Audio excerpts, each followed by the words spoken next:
and I'm talking about Frederick V, Elector Palatine, Prince of Heidelberg, King of Bohemia. Are you all familiar with this guy? Who? No? Oh, well, this is your guy. This is the prototypic freak of this area, and a freak who was not content to sit back and let things happen, but was willing to launch a grand alchemical dream of a reformation of human society.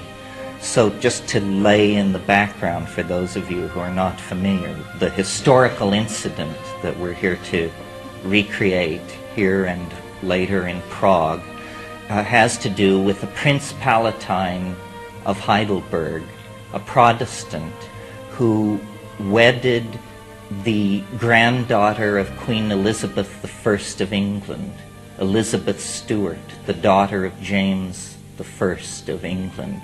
This was an arranged wedding. They were both 16 years old at the time. Frederick went to England. The wedding was held in England, and then he returned with his very English bride to Heidelberg. And they were the center of a movement of alchemical reformation and revolution that sought to take the Protestant Reformation an enormous leap forward into a new world of spiritual freedom and, to my mind, a very sort of psychedelic world. They were the heirs, the inheritors of the entire medieval worldview. It was folded in to this pair of 16-year-olds who were ruling the Palatinate of Heidelberg. And Frederick was an elector, meaning he was one of the 7 princes who could choose the emperor of what remained of the Holy Roman Empire at that time. And he conspired to become the King of Bohemia. The visionaries moved the entire court from Heidelberg, from the small-time scene of a principality, to Prague, to reoccupy the office of the Holy Roman Empire with an emperor friendly to magic and alchemy, who was the inheritor of a generation-old plan to create an alchemical reformation that had been hatched in the mind of the English alchemist and mathematician John Dee. And the ending of the story is not a happy ending, or perhaps it is. I mean, we can talk about that. On a superficial level, this alchemical dream, this Rosicrucian enlightenment, ended badly because the Habsburgs back in Madrid quickly got wind of what was going on and got an army together and sent it to Prague and laid siege to Prague, and Elizabeth fled to the Netherlands with her children. Frederick was defeated at the Battle of the White Mountain, and the alchemical dream died. And this was really, in some sense, the beginning of the 30 Years' War. And as you know, going into the 30 Years' War, Europe was a place of popes and kings. At the end of the 30 Years' War, it was a place ruled by parliaments and peoples, and the entire medieval world was swept away, and out of the new political dispensation of the situation at the end of the 30 Years' War, especially in England, modern science took hold and was born. And these angel-dealing, horoscope-casting, alchemy-pursuing visionaries of this Rosicrucian Renaissance became simply objects of historical curiosity, completely incomprehensible to the people who followed them generation after generation after generation, until, I submit to you, the the present. And in the present moment, we, like they, inherit a world whose ideologies are exhausted and can only be refreshed from the margins.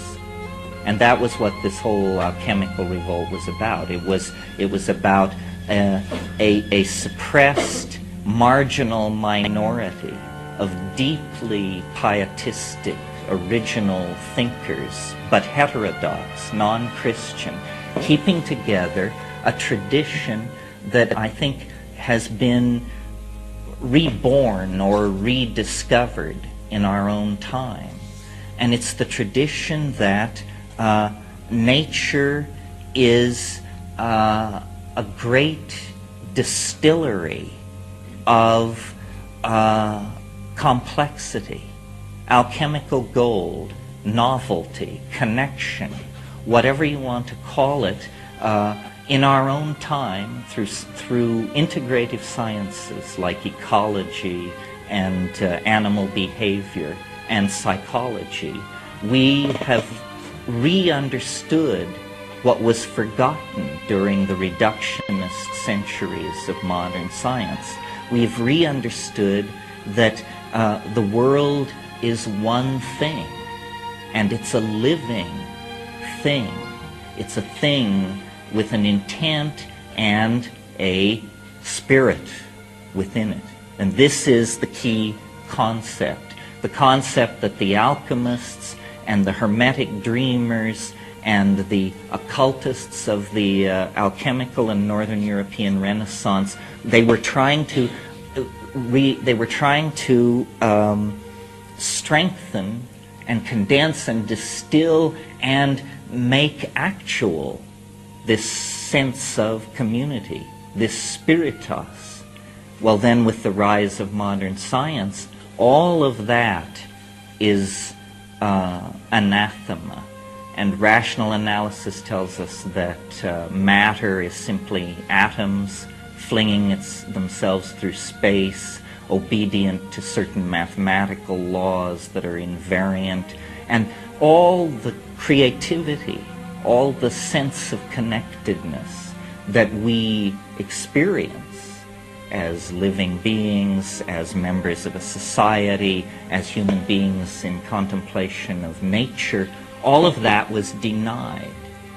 And it reaches its ultimate culmination, just as an example, in the kind of statement such as was made by Jean-Paul Sartre, the French existentialist, who said, "Nature is mute."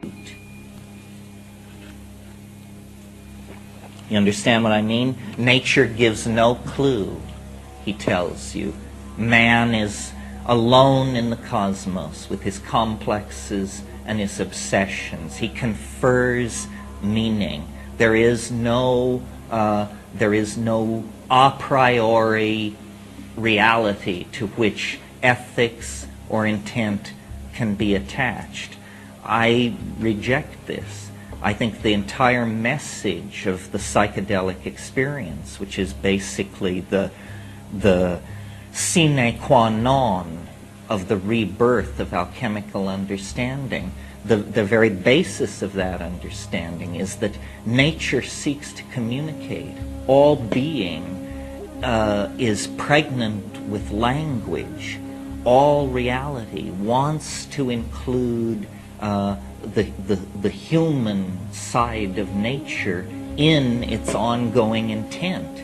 The problem lies not with nature, but with ourselves, that we are somehow paralyzed, disempowered, doubting, cut from the meat of the thing.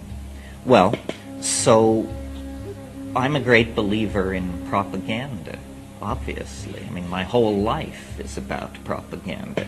So to take an incident like the career of Frederick the Elector Palatine of Heidelberg and his bride, and make of it a kind of exemplar, a parable, a myth, if you will, the myth of the alchemical marriage, a myth that takes innocence and naivete and belief in the power of ideas to make a new world, and tell that story again in film, backing it with these tremendously powerful alchemical images that Jung and others showed work inexorably on the psyche, whether you wish to be part of the process or not. To merely gaze upon the images of alchemy is to, in a sense, enter into a kind of psychoanalytical process, because what alchemy was, and I should stress this or the rap makes no sense at all, alchemy was not the vulgar pursuit of the transmutation of lesser metals into gold or silver. That was the charlatan's game, played in every market in Europe for centuries among the simple people. But the body of symbols and of literature that are created around the effort to extract a universal medicine out of nature for the transformation of societies and human beings was, in those times of what we call epistemological naivete, meaning that they did not have the strong sense of objective and subjective reality which we inherit from science.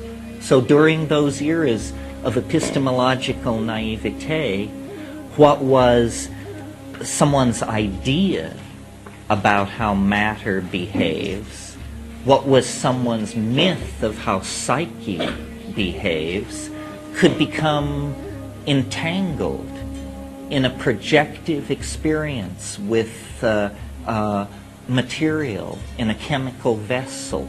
So the processes which we call melting and crystallization and purification and calcinization, processes now well understood through a soulless molecular model of matter, were for them the birth of the red lion, the coming of the double-headed queen, the murder of the hermaphrodite dog, and so forth and so on. They had these outlandish images and outlandish vocabulary because they were trying to create powerful symbols, powerful mnemonic hooks on which to hold the details, and there are many of them, of this extremely complex worldview that, were it not for people like Carl Jung, the Swiss depth psychologist, would have remained completely inexplicable to modern people. It is not chemistry, and it is not myth-building per se, as we inherit from the Greeks. It's a very complicated amalgamation, good alchemical word, very complicated amalgamation of psyche and matter. And the reason I think it is so resonant with our own times is because our generation, generations of people confined within the 20th century, have, in a sense, and by an oblique path, recovered that universal medicine that the alchemists dreamed of by going, strangely enough, to some of the most aboriginal and least culturally assimilated to European and American values people in the world. Shamanism is essentially a living tradition of alchemy that is not seeking the stone, but has found the stone. These shamans, these Hibaro, these Witoto, these Cubeo, notice that they have this same epistemic naivete, this inability to distinguish between subjective and objective world through the intercession of Newton and Descartes, that Frederick the Elector and the alchemists around him and the alchemists that preceded them through the centuries had. In other words, within the context of the alchemical vocabulary, the psychedelic experience as brought to us through plants, long in the possession of Aboriginal people, appears to be the identical phenomenon. The Jivaro shaman, the Cubeo shaman, does not use a glass retort with cycling sulfur and mercury inside it. The shamans of the Amazon have attained a sufficient sophistication to explicitly understand that the vessel of alchemical transformation is the body and the head of the experient. This is the alchemical vessel. This is where you will encounter the three-headed dog and the queen dissolving in her bath and the incestuous couple that combine Sol and Luna to produce the white essence of the panacea of the universal medicine. These are psycho-mental processes. And Jung, strangely enough, he must have been an extraordinary person, because he could approach this without psychedelics, through a very careful inspection of the dreams and the symbol-producing processes of his patients. Over decades, he produced a kind of skeletal map of the psyche. But I maintain that map doesn't fill itself in, doesn't become a living experience until we undergo what is rightly perceived as the alchemical process of dissolution. Dissolution of what? Of the lumpen prima materia of the ego.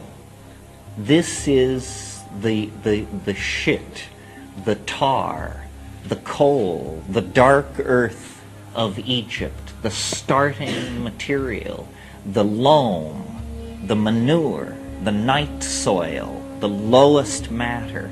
And we start with that, the ego, and dissolve it through the intercession of the spirit. And spirit is a complicated concept. It's not naive. It's phenomenologically difficult to define, but through the dissolving spirit of the plants. And the plants lift the imprisoning structures of the ego, and the ego flows out into the world. And for some people, this produces panic. Panic comes from the god Pan, whose screams caused people to go mad. Panic. For other people, it's an enormous liberation. In any case, it is an influx of material previously hidden in the unconscious, laden with symbolic meaning, and eventually not to be sustained in this acidic, dissolving, roiling, liquid state.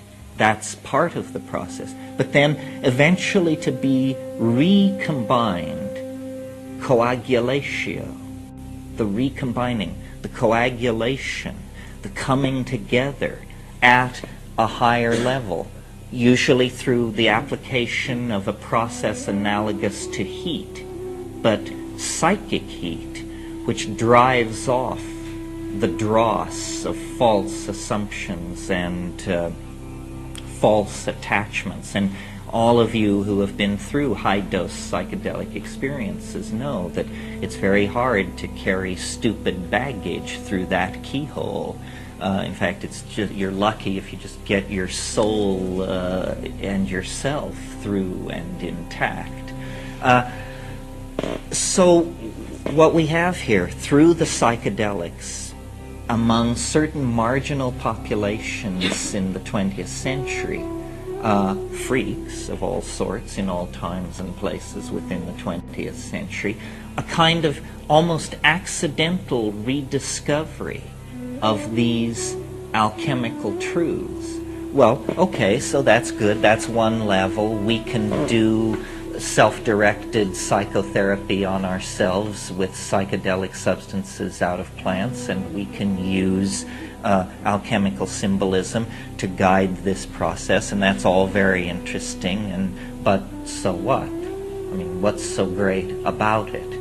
Well, I think there's one of the most famous of all alchemical axioms is as above, so below, meaning always that in every small part of reality there is a tiny reflection of the great overstructure of reality, and in the largest structures are hidden the secrets of the smallest, and vice versa. We also have rediscovered this principle in the 20th century through fractal mathematics.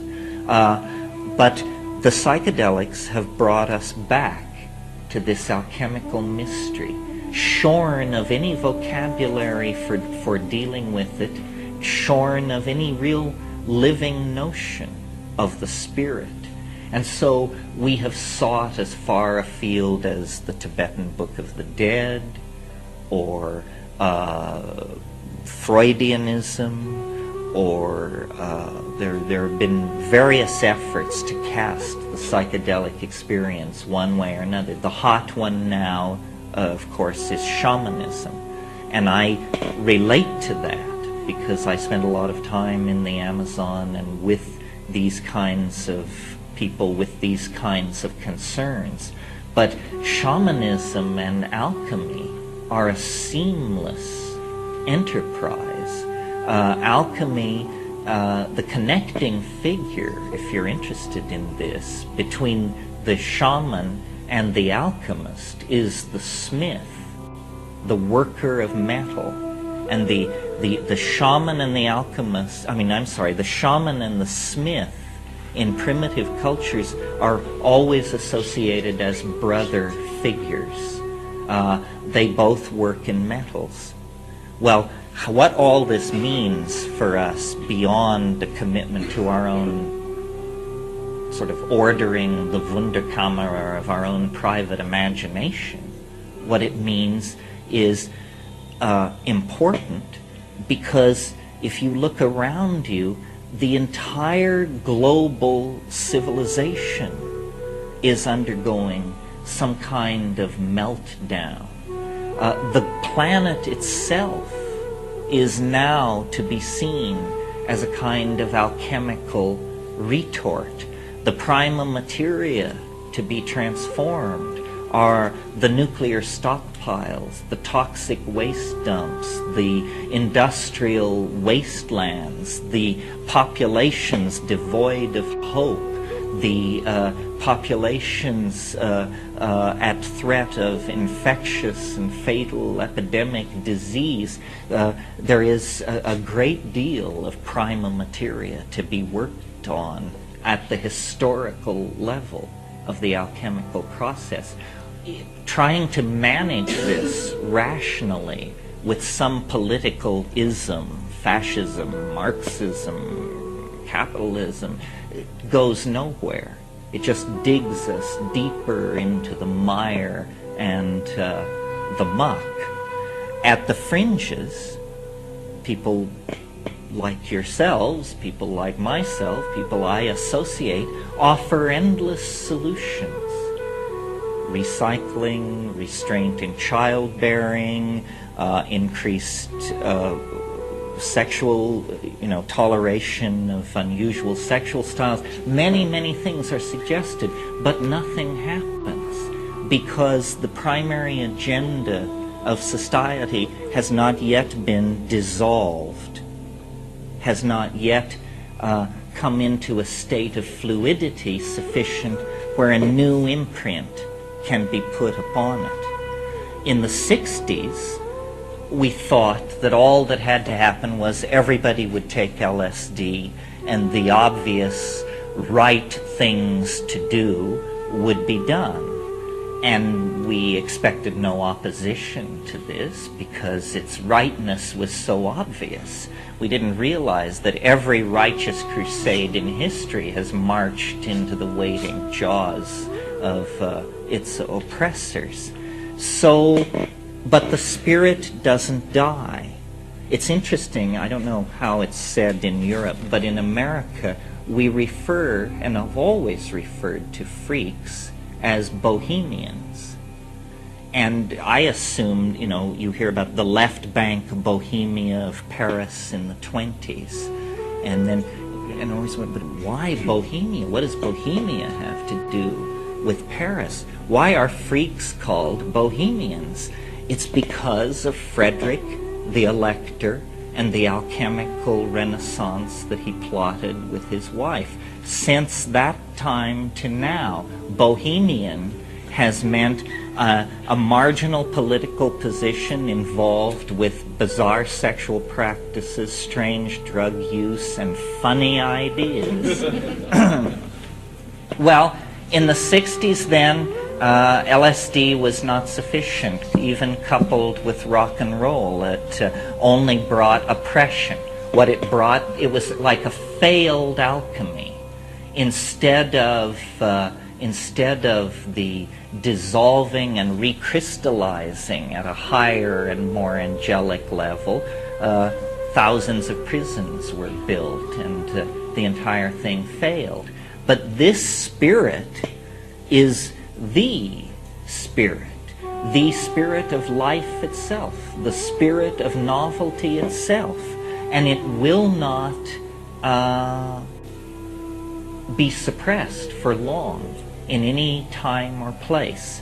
So now again, it comes after 30 years, after many changes, and it's among us again. And I assume, looking at all of you, that to some degree you represent this or act it out, or because it's a spirit of dissent that says we will not serve the values of materialism, the values of the ego, and the values that separate and break down the community.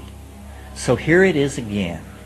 And what is different this time that we might have some greater hope of actually coming through to the beginning of the third millennium without having to hang our heads when we tell the story to our grandchildren?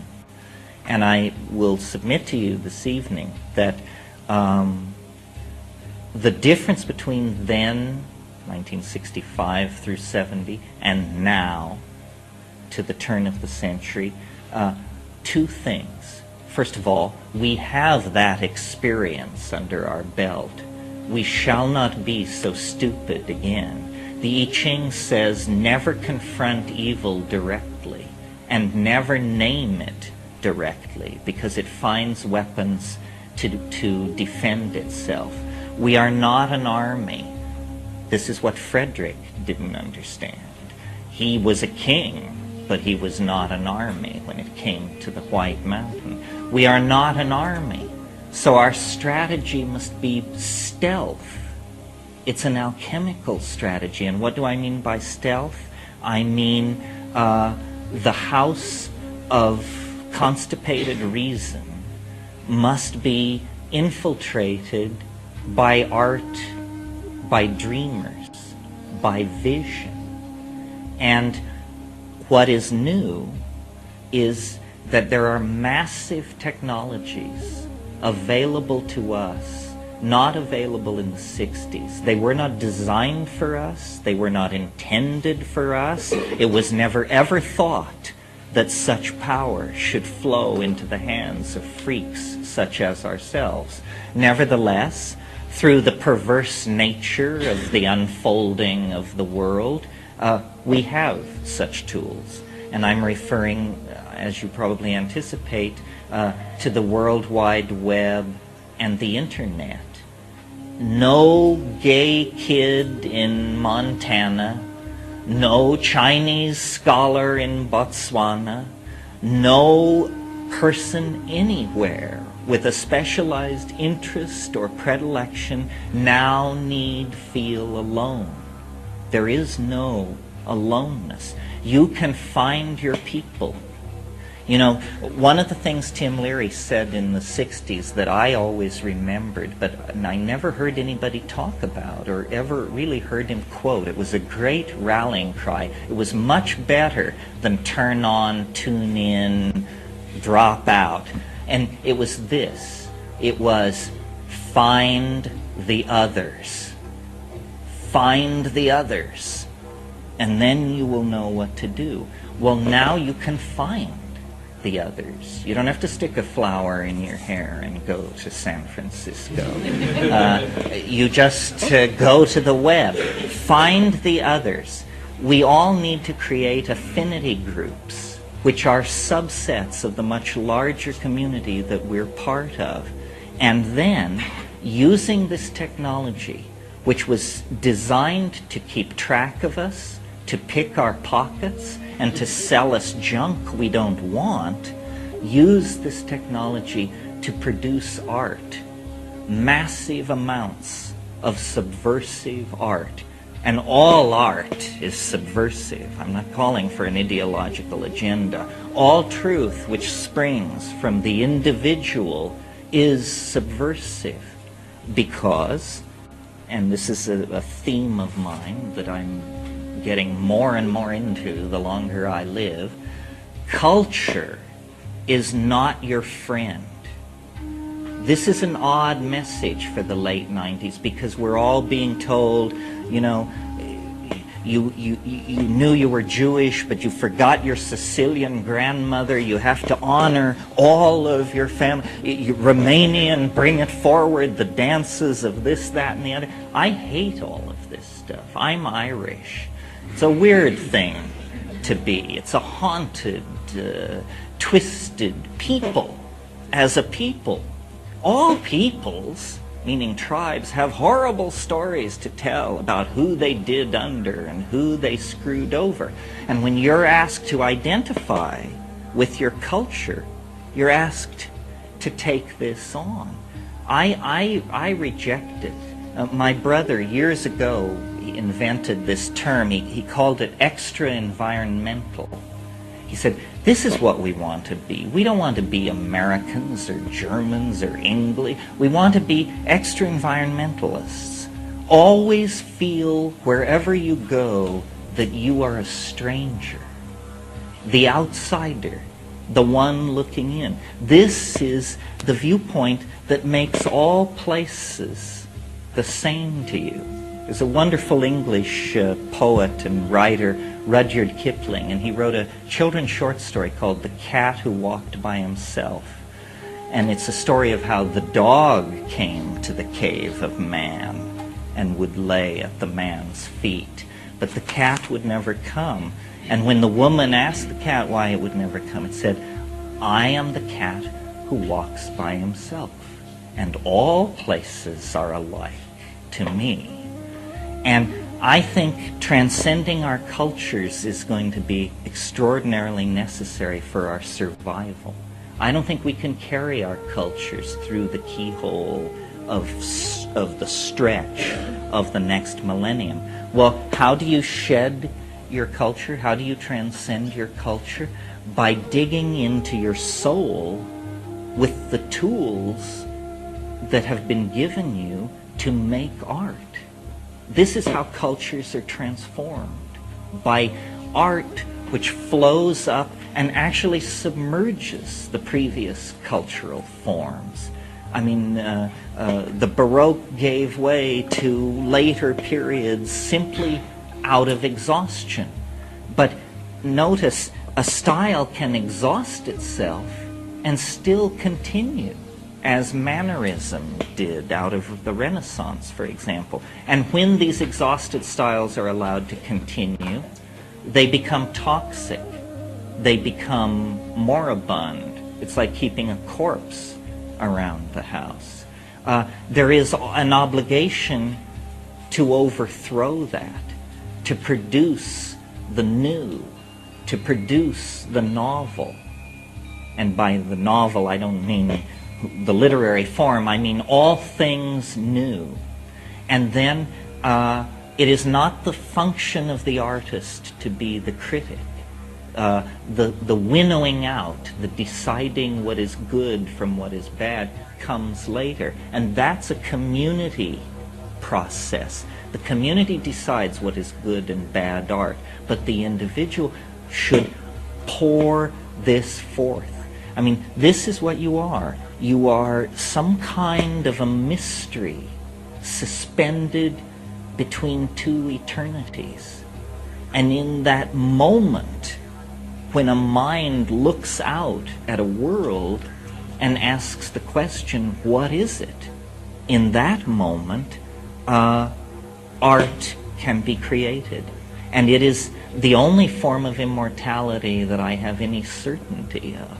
And it's available to everyone. And at the present moment, I make no distinction between art and technique. I mean, to my mind, these things are the same thing. A great turning point is in the offing. The world is changing. It's changed before, but not for a long time in our lives. Not since before our lives. But now it's changing. And there are many, many possibilities. The English biologist Dawkins invented the word meme. Do you all know what a meme is? It's the smallest unit of an idea. It's like what a gene is to biology, a meme is to ideology. And so our task is to create memes. Madonna is a meme. Catholicism is a meme. Marxism is a meme. Yellow sweaters are a meme. Create memes. Rainbow-colored dreadlocks are a meme. Launch your meme boldly and see if it will replicate, just like genes replicate, and infect and move into the organism of society. And believing as I do that society operates on a kind of biological economy, then I believe these memes are the key to societal evolution. But unless the memes are released to play the game, there's no progress. So I think the obligation on people such as ourselves, and I assume probably without exception, everybody in this room falls into the upper 5% of the Earth's population in terms of wealth, education, and freedom. Even if you're some poor, pierced metalhead from the dark side of Mannheim, you have a better situation than most people on this planet, a better chance at actually reaching out toward the machinery that shapes reality and having an impact. Well, so then the question becomes, or for some people, is, well, but I have nothing to say, or I have nothing to paint, or I have nothing to communicate. Well, clearly you're not taking enough drugs then. That excuse simply will not be tolerated. If someone finds that decadent or flippant or destructive, then they don't understand what these psychedelic substances are. They open the doorway to creativity. They cleanse the doors of perception. And then, as Blake said, reality is perceived as it truly is, as infinite. Part of what is wrong with our society, and hence with ourselves, is that we consume images. We don't produce them. We need to produce, not consume media. The media is a huge issue. You can't escape it. So what are you going to do about it? The only solution is to drive it, to take charge. Otherwise, you will be poisoned by it. And as more and more people are waking up to this, essentially we are seeing, I think, a huge artistic revolution, a revolution in values that reaches into science, that reaches into politics, that reaches into every aspect of life, but that is coming from the imagination, thoroughly stimulated and activated by the discovery of all these natural and synthetic substances which perturb the mind. And I'm not denying that a certain amount of social chaos goes along with this, but on the other hand, I can point to pretty psychedelically pure centuries like the 13th in Europe, and there was still plenty of social chaos going on. I don't think you can lay social chaos at the feet of psychedelics. I think social chaos is an inimical part of the system. What psychedelics do is they give a direction to that chaos, a dimension of vertical ascent, because inevitably out of the psychedelic situation emerges not despair, not self-indulgence, but wild-eyed idealism. That's the inevitable product of any psychedelically driven social process. How well that idealistic idea then brokers its way to the throne, if it does, is another issue. I don't know if I've hit this technological thing hard enough. I hope that you all avail yourselves of the power of the internet. In years past, in speaking to audiences in America, it was maddening to me to find that the environmentalists, the feminists, the gays, the psychedelic people, and I'm not sure if I got everybody, and the space people, the colonization people, none of these people had anything to say to each other. They didn't seem to realize that their marginality united them far more than any difference they might perceive in their positions. And they didn't seem to realize that their political disempowerment was a product of their inability to make common cause with people similarly motivated or similarly motivated toward social change. So it's very important to build an inclusive community, and a community that has a sense of direction. And I think the internet empowers this far more than any other tool that has been handed to us, except psychedelics. And if you take psychedelics and the internet and music and put all of that together, you have the basis for a new community that is wider and deeper than you know. The people who are building the new machines, who are designing the new circuitry, who are writing the new code, are all freaks. I mean, they work for capitalist dogs, of course, because we all do. But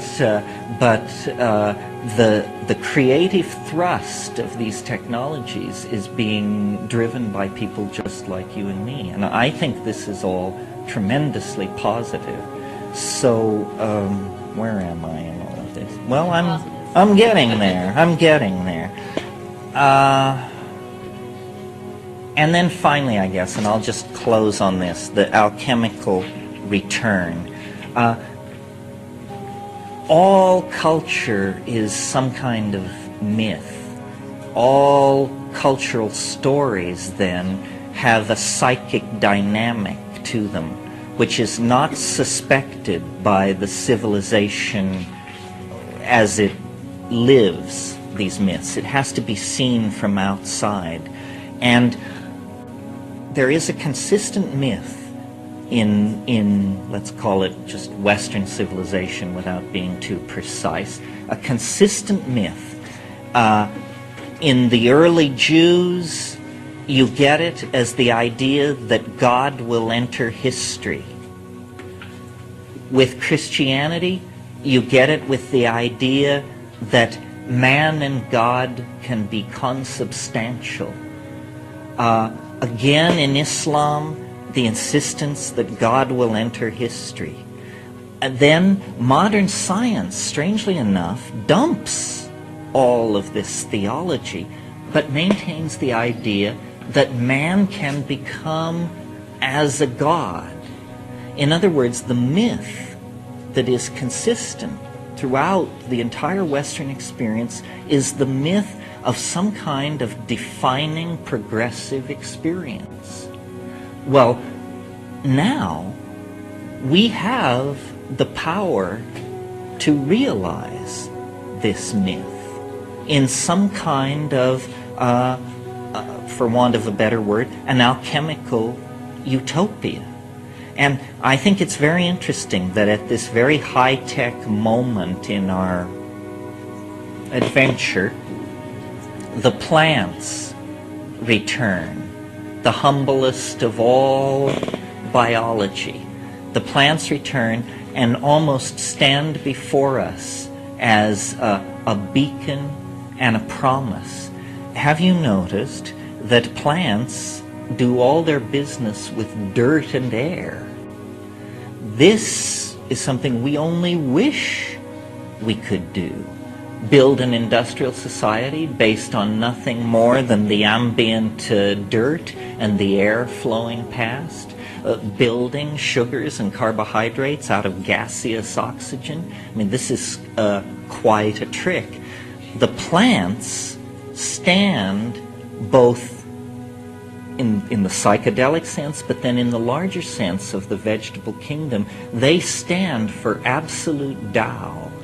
They stand for the correct way for life to relate to its environment, effortlessly recycling, vegetatively propagating when necessary, sexually propagating when necessary, immune to pain, patient to the tune of centuries, always building up structure, always maintaining a leavening effect upon the land.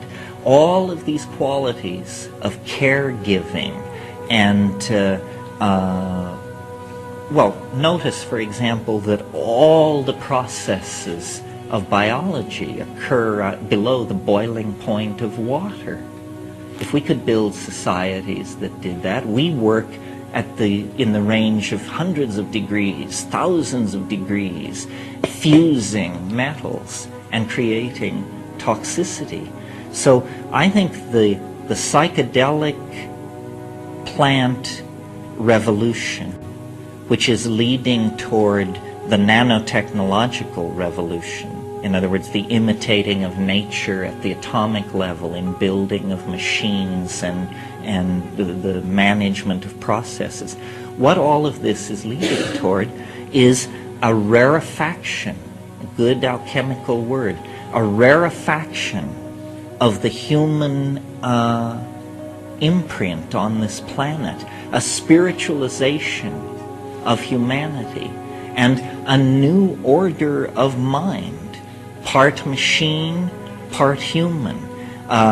Notice that the internet and the computers that it serves are actually made of the materials of the earth. They're largely metals, silicon, glass, copper, gold, silver. These are the products of demonic artifice. These are the things which the alchemists dreamed of. They transform space and time. They allow us to speak at a distance. They allow us to wander through libraries thousands of miles distant. No fact is too obscure, no person so hidden that you can't reach them. It is, in a way, the perfection of the magical ideal that was developed and unfortunately prematurely launched by Frederick the Elector and his wife here nearby at Heidelberg. And so I'm involved, as I said, in a process of bringing this story to many people who haven't heard it.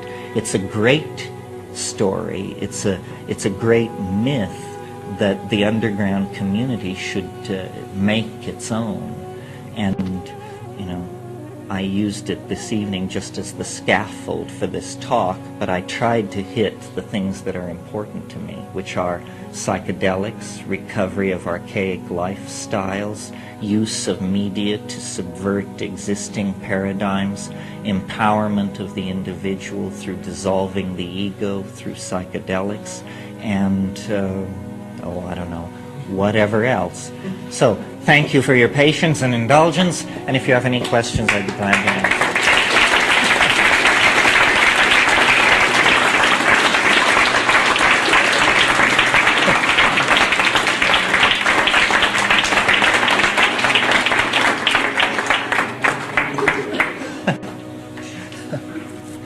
Anybody or not? No, it was all perfectly clear? All is klar, yeah?